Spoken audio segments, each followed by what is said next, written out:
Start. नमस्कार जी। जी नमस्कार। तो पहले तो आपका परिचय दे दें। आप डॉक्टर भगवान दास चौरसिया हैं, हाँ जी।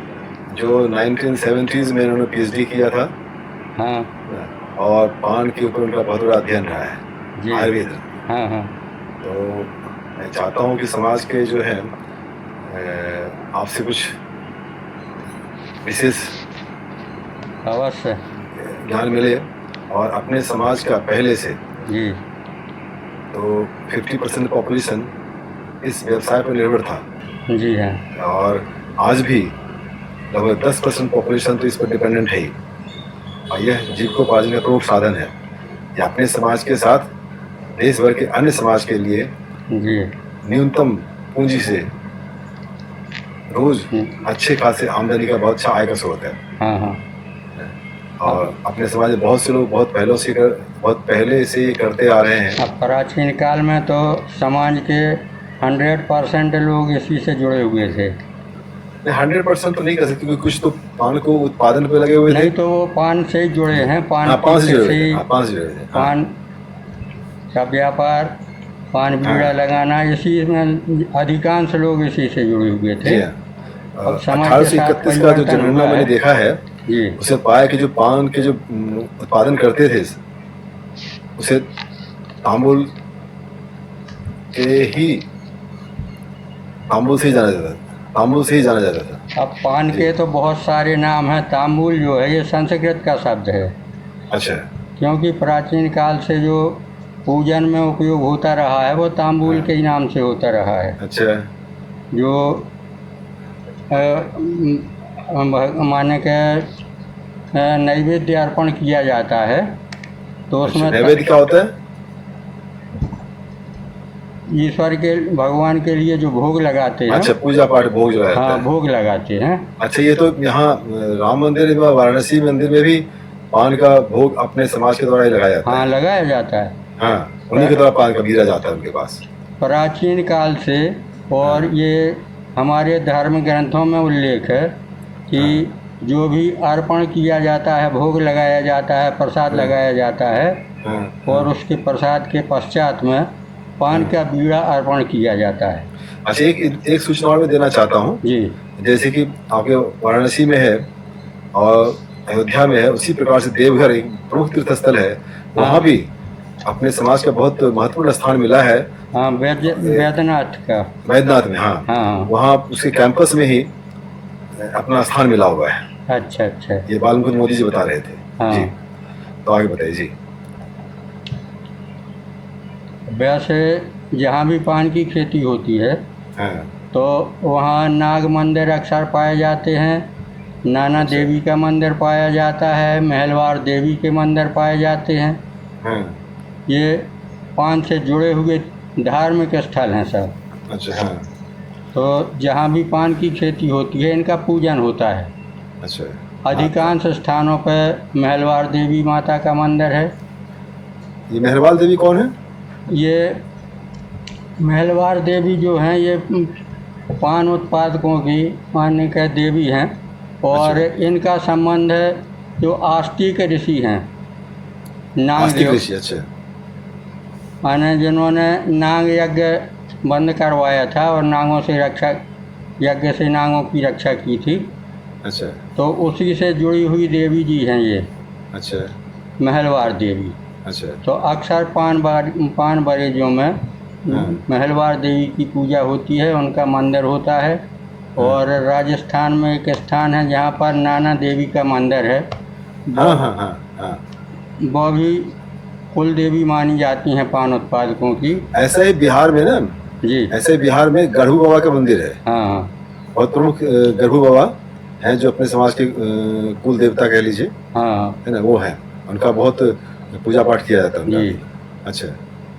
यहाँ इस क्षेत्र में जहाँ भी पान लगाए जाते हैं, पान बरेजे बनाए जाते हैं, तो सबसे पहले पान लगाने के पहले नाना देवी का पूजन किया जाता है।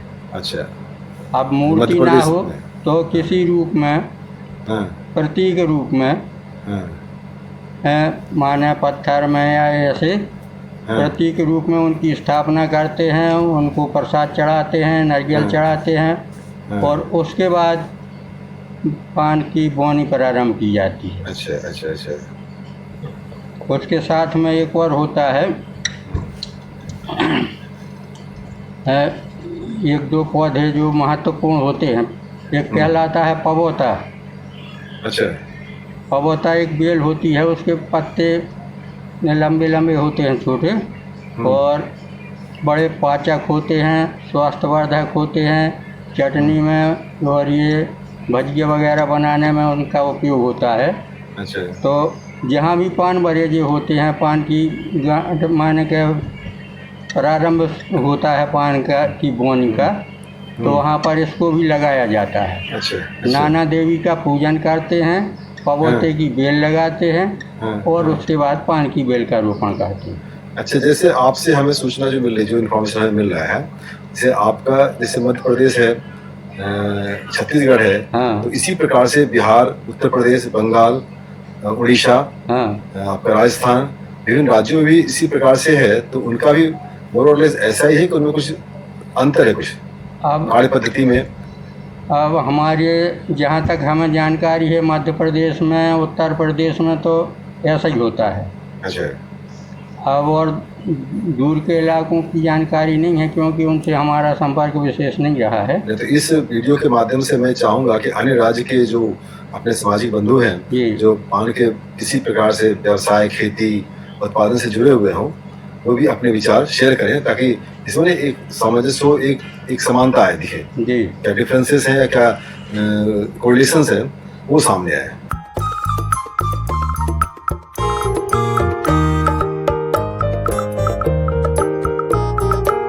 देखिए, प्राचीन माने का बचपन से ही मैं पान के उत्पादन से जुड़ा रहा हूँ। चौरसिया समाज का अंग रहा हूँ पहले से। और मेरी रुचि प्रारंभ से ही अपने समाज के बारे में जानकारी प्राप्त करने की, पान के बारे में जानकारी प्राप्त करने की रही है। और इसीलिए मैंने PhD के लिए भी यही विषय चुना था। अरे वाह, ग्रेट। तो मेरे ख्याल से अपने समाज में पहले व्यक्ति हूँ जो इस विषय पर ही उन्होंने अपना PhD किया है। क्योंकि हमारे जो गाइड थे, तो उन्होंने भी ये बताया कि इस विषय पर अभी तक किसी ने लिखा नहीं है। अच्छा। और जब हमने काम शुरू किया तो मेरे लिए कोई कहीं से साहित्य उपलब्ध नहीं हुआ इस संबंध में। अच्छा, उस जमाने में कहाँ मिलता था साहित्य? कोई साहित्य नहीं था। साहित्य नहीं था। केवल कुछ आयुर्वेदिक ग्रंथ हैं, धार्मिक ग्रंथ हैं, जिनमें पूजन में पान का उपयोग, आयुर्वेद में पान का उपयोग ये मिला है। बाकी पान की उत्पत्ति कहाँ से हुई, कैसे हुई, इसका प्राचीन इतिहास क्या है, इसके संबंध में कोई साहित्य नहीं मिला। बाकी सब किंवदंतियों से इकट्ठा हुआ होगा। ये लोक कथाएं हैं बहुत सारी। हमने प्रयास किया है ज़्यादातर इनको संग्रह करने का। तो पान की उत्पत्ति के संबंध में कभी इस पर चर्चा करेंगे। तो पान जो है मुख्य रूप से प्राचीन काल से धार्मिक उपयोग के साथ में आयुर्वेदिक उपयोग में ज़्यादा रहा है। पान की अनेक प्रकार की औषधियाँ रही हैं। अच्छा। आयुर्वेदिक गुण हैं पान के, बहुत सारे गुण हैं। अच्छा। जैसे कि पान पत्र लघु होता है, तीक्ष्ण होता है, कटु, तिक्त, कषाय, क्षारयुक्त, उष्णवीर्य, कफवात शामक, पित्तवर्धक, दीपक माने अग्नि, जठराग्नि जन्म पैदा करने वाला, पाचक, शीत शमन कारक, दुर्गंधनाशक, लाला प्रसेक जनक, माने जो लार ग्रंथियाँ लार छोड़ती हैं उनको उत्पन्न करने वाला, बाजीकरण, वशीकरण, कटु, पौष्टिक, व्रणशोधक, वेदना शामक, ये बहुत सारे गुण हैं। इन सभी गुणों को जो है हमारे व्यवसायी चाहे उत्पादक इन सभी गुणों को स्पष्ट जानते हैं। अब ज़्यादातर लोग तो नहीं जानते हैं। प्रचार की ज़रूरत है, जानने की ज़रूरत है। और हम चाहते हैं कि आपने जो काम शुरू किया है इस माध्यम से भी लोगों को जानकारी पहुँचे। आप भी अच्छा कार्य कर रहे हैं समाज में, अपने समाज से संबंधित जानकारी, पान से संबंधित जानकारी देने के लिए। तो ये बड़ी उपयोगी जानकारी है। और हमारे जो समाज के जन हैं जो पान का व्यवसाय करते हैं, पान का बीड़ा की दुकान करते हैं, उनको इससे वैसे लाभ हो सकता है, उनको इन सब बातों की जानकारी होना। इसको ध्यान से सुने और समझना चाहिए इनको, है ना, जी। गहराई से। हाँ इससे इनको लाभ होगा। हाँ। अब देखिए आयुर्वेद ग्रंथ एक राजनिघंटु ग्रंथ है आयुर्वेद का। अच्छा। उसमें पान के 13 गुण बताए हैं 13 गुण। अच्छा। 13 गुण। तांबूलम कटु तिक्त मुष्ण मधुरम क्षारम कासायान्वितम। अभी जो हमने बताए कुछ गुण वो इसमें आए हैं। तांबूलम कटु तिक्त मुष्ण मधुरम क्षारम कासायान्वितम वातघ्नम कफनाशनम कृमिहरम दुर्गंधि नरनाशनम वक्त्रस्याभरणम विशुद्धिकरणम कामाग्नि संदीपनम तांबूलस्य सखे त्रयोदश गुण स्वर्गे पीते दुर्लभ। अच्छा, इसको तो हिंदी में बताएं तो। हिंदी में यही हुआ कि तांबूल जो पान है इसकी तासीर कटु होती है। तासीर मतलब रस ना, तासीर मतलब रस। रस हाँ, थोड़ा तिक्त होता है, कड़वा होता है। वो तिक्त तीखा, वो तिक्त मुष्ण माने उष्ण, मधुरम मधुर, क्षार कषाय, वातघ्नम वातनाशक, कफनाशनम कफनाशक, कृमिहरम कृमि को नष्ट करने वाला। अच्छा। दुर्गंधि नरनाशनम दुर्गंध को खत्म करने वाला, नष्ट करने वाला। अच्छा। वक्त्रस्याभरणम विशुद्धिकरणम भोजन को पचाने वाला। अच्छा। मुख को शुद्ध करने वाला। कामाग्नि संदीपनम कामाग्नि को जागृत करने वाला। अच्छा। ये 13 गुण अच्छा तांबूल में पाए जाते हैं जो स्वर्ग में भी दुर्लभ हैं, ऐसा कहा गया है इसमें। ये